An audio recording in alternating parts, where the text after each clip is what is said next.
therapy for people with autism getting results. Yeah, it's really exciting. After this treatment, a couple of Tennessee families tell us they have seen their children do things they have never done before. Fox 17 News' Dennis Ferrier with their progress tonight. More drink. If you want to know what 8-year-old Chase Cruz was like before stem cell therapy, just look at his mom's arms. Bite marks so bad they left big scars on her body and on her heart. That's why I have tattoos on me to cover up the scars. 100 million stem cells later, Chase is a different boy. You don't have to be a doctor to see the difference. Look at the before picture. Now look at the after. Even the look on his face has changed. He wouldn't give you eye contact. Now he gives you eye contact. You can say he wouldn't like to love on you.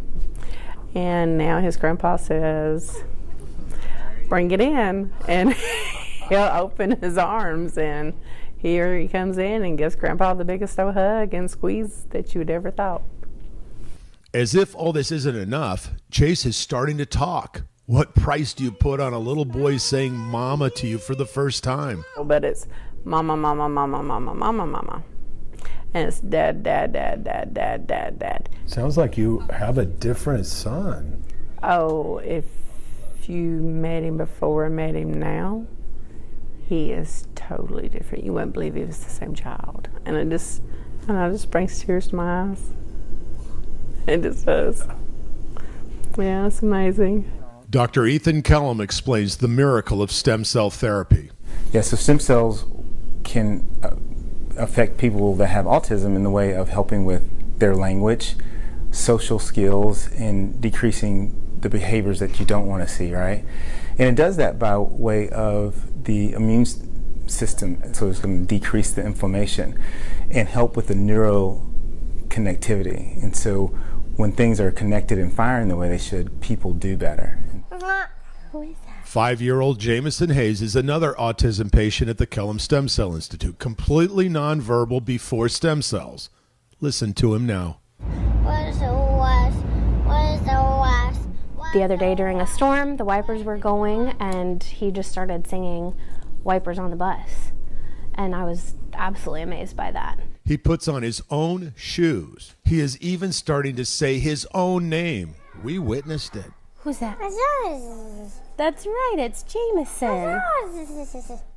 But maybe the most precious thing of all to his mom, Emily Hayes, Go! is that he now plays with his brother and sister. So simple, so unbelievably important. It's just huge. It's monumental. Sometimes, like I said, it's just indescribable because there's just nothing but pure joy and excitement about it.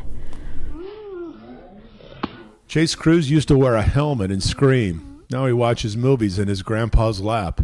The very definition of joy and excitement. And how could a family ever stop being delighted when their little boy talks to them? Who's that? It's Jameson. You're right. This is just a sample. The Kellum Stem Cell Institute has more than a dozen autism patients, with 90% reporting significant improvement. A promising new treatment for autism. I'm Dennis Ferrier, Fox 17 News, your Code Red station. Today, with the executive order I am about to sign, we will bring the change that so many scientists and researchers, doctors and innovators, patients and loved ones have hoped for and fought for these past 8 years. We will lift the ban on federal funding for promising embryonic stem cell research.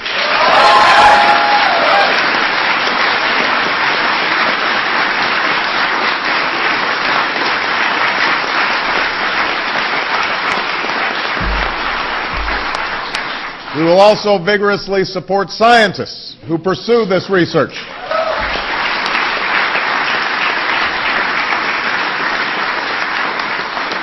And we will aim for America to lead the world in the discoveries it one day may yield.